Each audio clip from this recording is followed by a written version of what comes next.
কপাট ভাঙতে যাব, ভাঙবো তালা প্রয়োজনে জীবন দেব। আমি স্বপ্ন দেখি বাঁচব না হয় শহীদ হব, আমি স্বপ্ন দেখি বাঁচব না হয় শহীদ হব।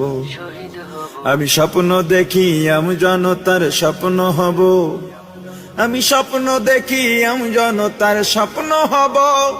আমি স্বপ্ন দেখি আমি জনতার স্বপ্ন হব। অত্যাচারীর লৌহ কপাট ভাঙতে যাব, আমি চিন্তা হব কাসেম নানত বীর। ভিক্ষা নেব স্বাধীনতার ব্রিটিশ খেদাও আন্দোলনে ছিলেন যিনি মহাবীর। আমি শাইখুল হিন্দের মতো যোদ্ধা হব, রক্ত নদী পাড়ি দিয়ে সব জালিমের মোকাবেলায় স্বাধীন পতাকা উড়াবো। আমি